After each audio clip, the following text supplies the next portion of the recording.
Is the global economy about to take a wrong turn, or are we finally through the worst of it? Markets are of multiple minds here, seemingly, as we start the week.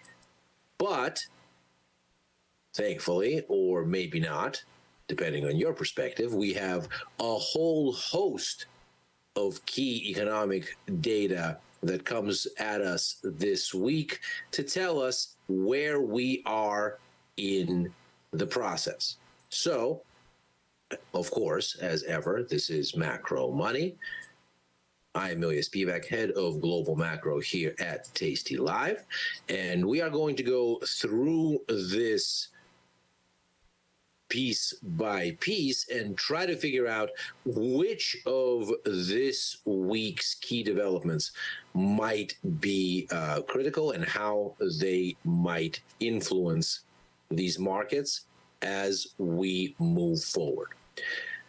We begin outside of the United States and we work our way in, because this is the kind of week where we are going to get both pieces of the usual narrative structure that we've been used to in markets. We, on the one hand, have, of course, concerns about global growth, concerns about economic slowdown, and on the other, a Federal Reserve that still looks like its main objective is an unshakable commitment to beating inflation, and a firm commitment there, of course, means that perhaps interest rates will remain higher for longer, which, needless to say, has become something of a catchphrase for markets here. So we're going to begin outside the U.S. with that global growth story, and from there, move on to take a look at how all of that looks in the context of the Fed's latest thinking. So step one here comes to us from Australia.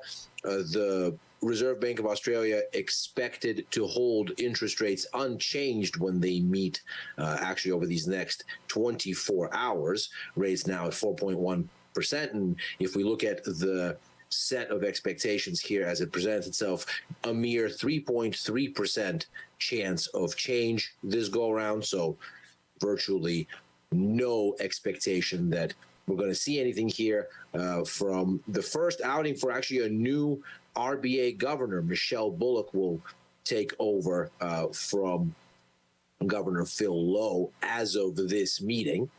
So this will be an interesting exercise. Perhaps we'll see a bit of a different structure to the policy statement. Perhaps we'll see the guidance evolve a little bit. But the real key here, of course, will be what all of this means for global growth.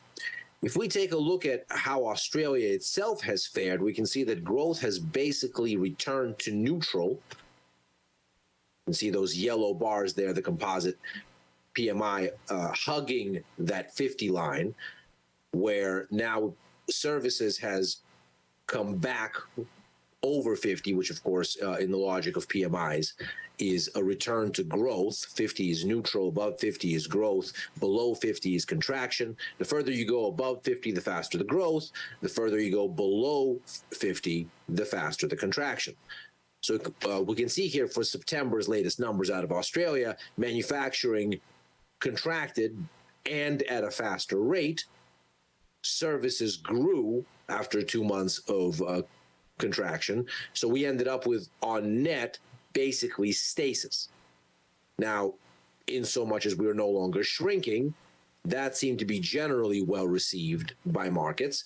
And so since the last RBA policy meeting, there was a bit of an upshift in the curve. So we can see the big dots there are where the RBA left implied rates when it met a month ago, essentially. We have the curve as relative to a week ago. That's the small dots there, and then the current curve in the solid line. So it does look like, especially toward the end of the outlook period here, so from the 6 month Tanner, and outward, we have a little bit of a steeper curve here. But consider what that means in relative terms here. What we're talking about is perhaps a difference of about 25 basis points. So whereas if we looked at this, let's say a month ago, we were looking at rates now at 4% essentially, and falling short of one more rate hike, then going into easing mode and ending up somewhere between 3.5 and 3.75 on the 3-year rate. It looks like now we're ending up closer to 4, so about 25 basis points higher. Now between 4 and 3.75 rather than 3.5 and 3.75. So call it about a rate hike added here, and of course about a rate hike added here. So from 4.10 to 4.35, that's another increase of 25 basis points. That's pushed all the way out between 6 months to a year. And if we look at the actual path forward here, we can see that rate hike already baked in somewhere around March. And from there, we never really get to 2. We never get to a meaningful expectation of 2. At that point, we're in a holding pattern, and it looks like within perhaps about 2 years' time, maybe longer, somewhere between 1 and 2 years' time, we start to consider cuts. And even there, those cuts are relatively modest. They bring us essentially back to where we are currently. So although there has been some shifting back and forth in the expectations for where Australian rates are going, that back and forth has been in a very narrow range over a very long period of time. All of which is to say the basic premise here seems to be that Australian rates are, for the most part, at a standstill.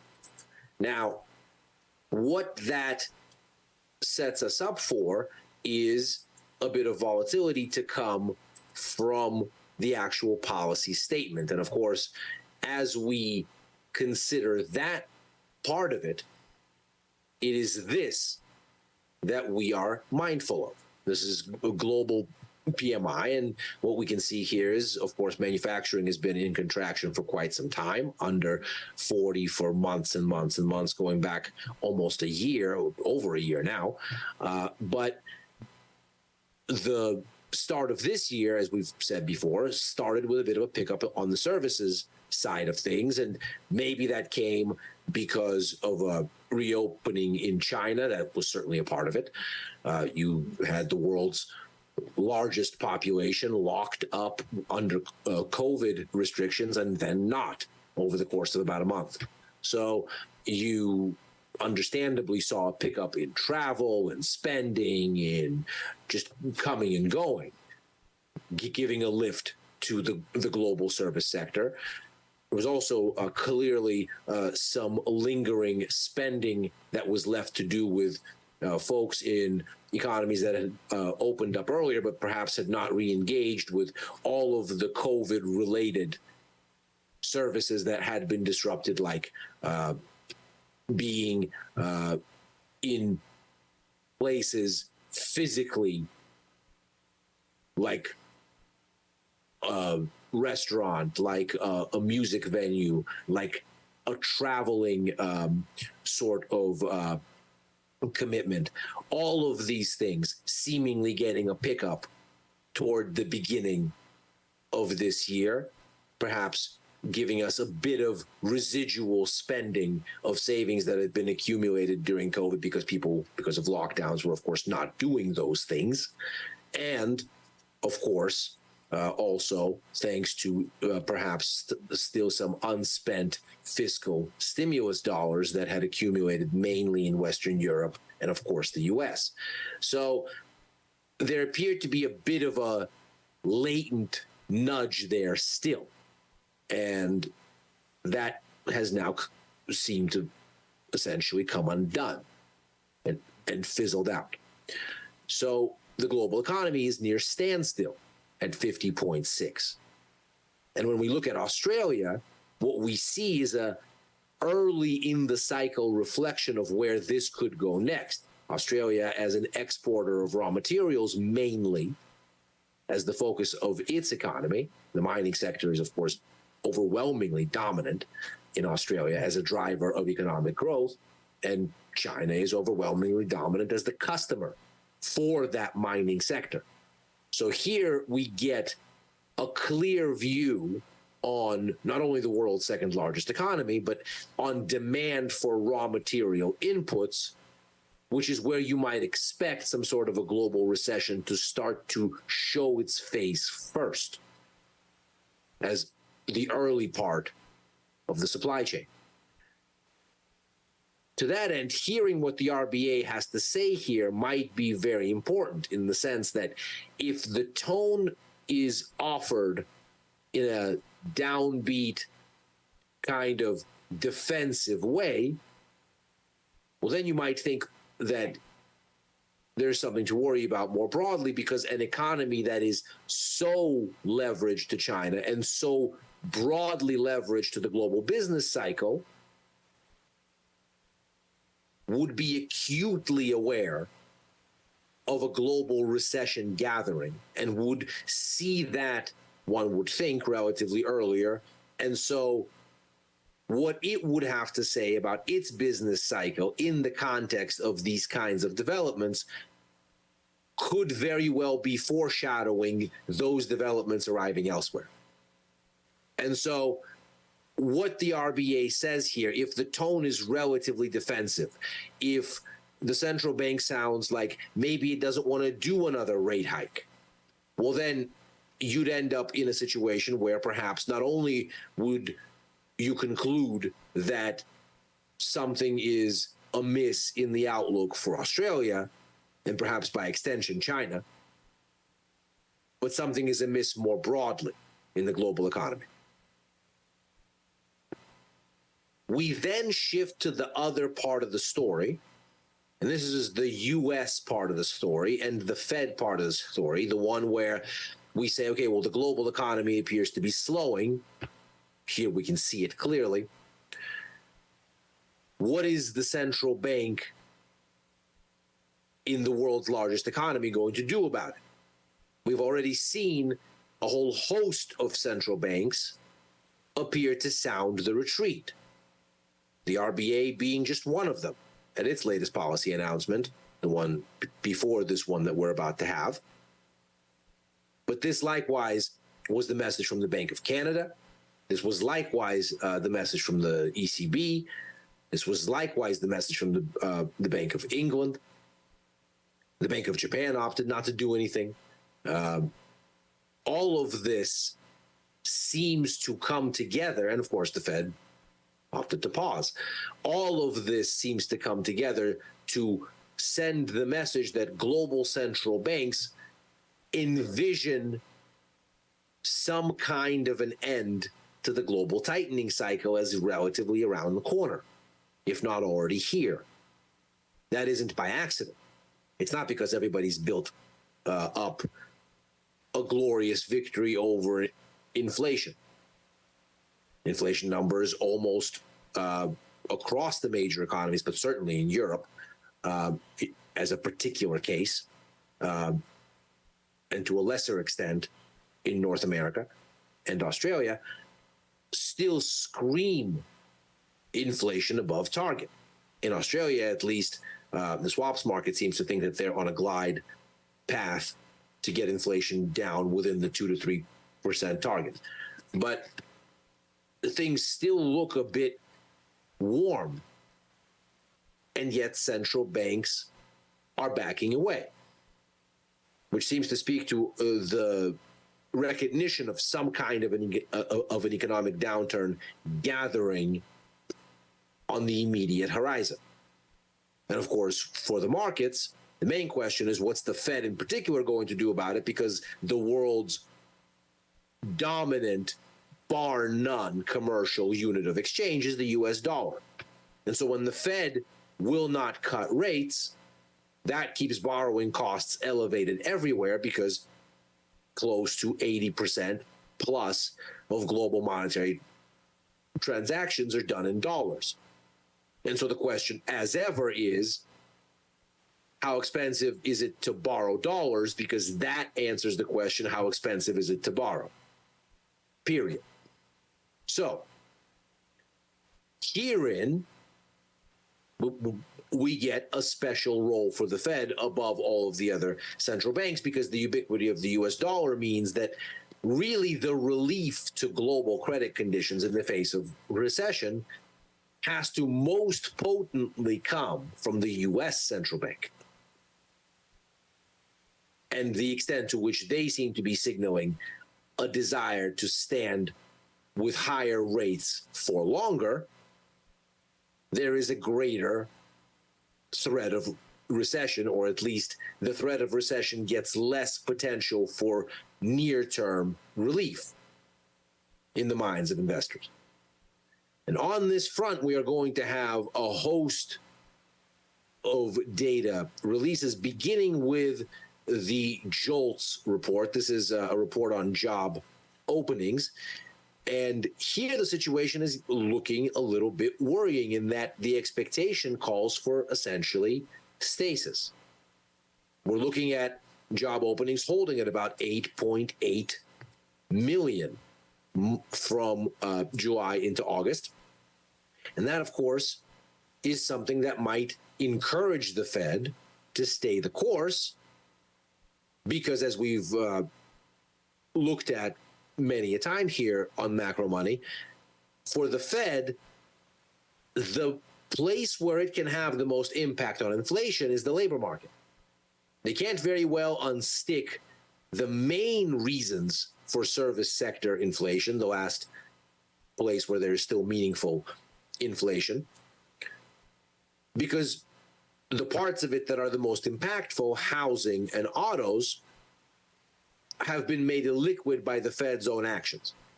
So costs are higher there because nobody wants to sell used cars or existing homes, because buying new cars or buying other homes that people don't already own is a very expensive sort of proposition at these borrowing costs. It is very expensive to borrow for either a house or a car loan. And so there aren't very many sellers of either, and so the price isn't falling, which means there aren't very many buyers of either. Or at least it's very expensive to be a buyer of either. That has kept inflation relatively stuck in those parts of the economy and things related, like, for example, automotive insurance. Where the Fed can have agency to act is on the labor market by squeezing the economy with higher borrowing costs, thereby encouraging a resetting of wage agreements, which is just another way of saying layoffs. So that demand for labor is diminished, wages adjust lower, hopefully, having been relatively adjusted higher and have held higher as a consequence of the labor shortages after the pandemic, which incidentally still persist to some extent. They're down from about a shortage of 6 million workers to closer to 3, but nevertheless, 3 is more than double what was normal before COVID as a kind of average monthly shortfall for labor supply relative to demand. Rarely would that get very much beyond 1 million on a given month. And so if we don't have cooling in job openings, well, then we don't have the cooling of the labor market that the Fed thinks it needs in order to get inflation to where it needs to go. And so if job openings are going to stall here at relatively elevated levels compared with history, we can see before COVID, the normal was somewhere around 7.5 to 6.5 million job openings, and we can see now holding at 8.8, that's quite a bit more, then we have a situation where the Fed needs to not think about rate cuts, in simple terms. And that, of course, is not what investors want to hear when global growth is slowing. Then we are going to get another piece of the growth puzzle. This is the Institute of Supply Management's version of PMI. Works on exactly the same logic with 50 in the center, growth above and contraction below. We got the manufacturing set of numbers today, actually, and it gave us yet another contraction, albeit at a slower rate. So you can see that we edged up to 49, but we're still below 50. On the service side, we're expected to come in a little bit, but not into contraction territory. So 53.5, still relatively elevated compared with recent values, near the top of the recent range, let's say. And that would again comport with a Fed that needs to do more if that were to register somewhere near expectations, especially if the internals of the report still suggest that we're going to have fairly shipper trends in the pricing and the hiring inputs here, as analogous surveys from S&P Global seem to suggest. And then toward the end of the week, we are going to get the all-important employment situation report. Here we're going to have non-farm payrolls with the expectation that there's another narrow slowdown from 187 to 168,000 jobs added. Jobless rate seen ticking down from 3.8 to 3.7.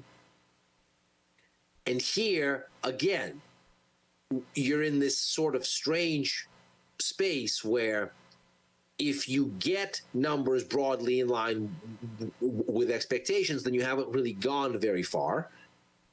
The Fed continues to have reasons to turn the screws. And so the situation still looks somewhat like a higher for longer Fed remains a concern. Needless to say, that goes double if the numbers surprise to the upside. That would only encourage the Fed not to cut for longer. If, on the other hand, you get numbers that are exceedingly weak, well, then the question becomes, are you in now already the dire situation that you feared? And perhaps has the Fed already over-tightened? And so there's this very narrow window here where you might get an outcome that markets are generally okay with. But any kind of meaningful deviation either way starts looking worrying. And of course, over the course of September, we've seen jobless claims fall significantly. And the manufacturing ISM numbers we just saw, along with those S&P global PMI numbers for both services and manufacturing that we saw last week, all of them seem to suggest hiring actually picked up in September. And so as we look at those aspects of the equation, we again become worried about perhaps, even as the global economy increasingly sours, there will be no relief from the U.S. central bank. And as it happens, this is precisely the story that we've been watching here really since July. We can see here markets topped here. This is the S&P 500 in the red. Markets topped late July, consistent with the unwinding of rate cut expectations for next year. These gray bars here are the spread between what is going to happen as implied in Fed funds futures between this November policy meeting that we have coming up for the Fed next month and the end of next year. So the remaining two meetings this year and next year. And what you can see here is cumulatively, as recently as June, July, we were looking for over 1.5% in easing. So somewhere between, let's call it 5 or 6 cuts over this span of time. So rates were expected to come in here by anywhere between 1.75% and 1.5%. We can see now we've shed this down to less than 1%.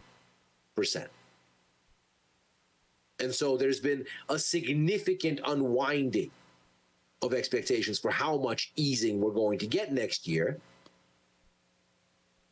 in particular, and most recently here, through this leg down in the S&P. And that continues to be a concern for markets and is likely to have the same impact if, as a consequence of this data, more rate cuts get shaved off because the market comes to think that the Fed is going to have less room to move. The same thing has been a driver on the upside for the U.S. dollar because, again, fewer rate cuts both feeds the dollar's yield appeal and its appeal as an anti-risk cash-out venue.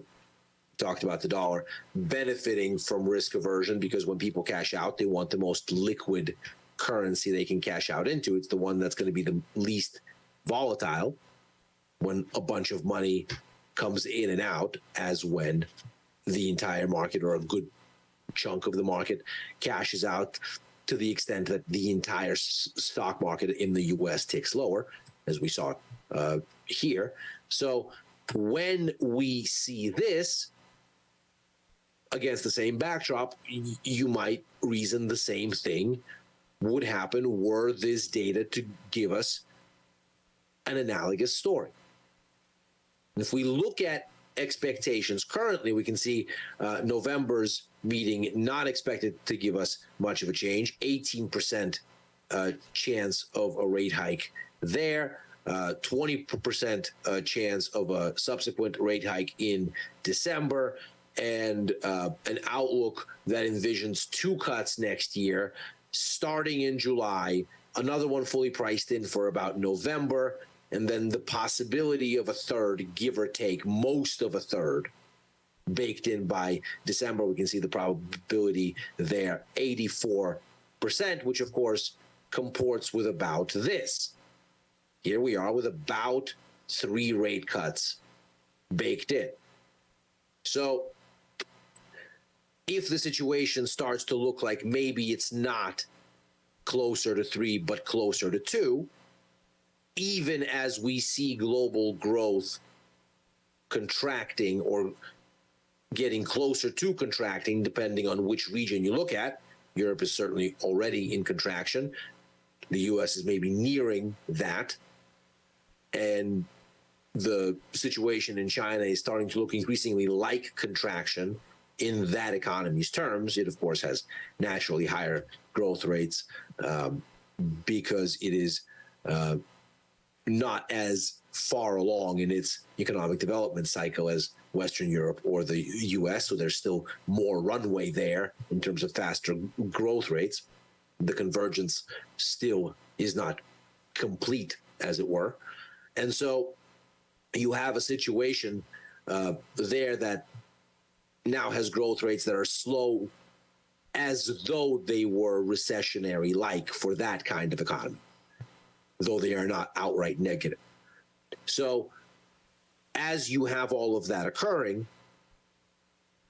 needless to say, the question is, will the Fed help, when and how much? And if it seems like the help isn't coming in size soon as a consequence of this data, well, then the very same dynamics we've been watching with the dollar and with stocks might well continue. And that is Macro Money for today. Thanks very much for joining. As ever, we are here Monday through Thursday every week, right after Overtime, a show that I co-host with Chris Vecchio, head of Futures and Forex here at tastylive, where we talk about what happened in markets that day and increasingly what might happen going forward. We are, of course, lucky to have Dylan Radigan join us for that show more and more. We hope to have much more of him for it. I'm back on with Chris for Futures Power Hour on Friday, on with Tom and Tony for First Call on Sunday evenings, writing for the news and insights portion of tastylive.com, where a summary of this very analysis sits currently. So if you wanted a quick summary, you can, of course, check that out.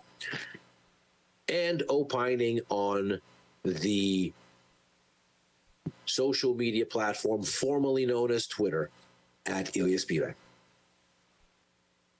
Good luck out there, everybody. See you tomorrow. Take care.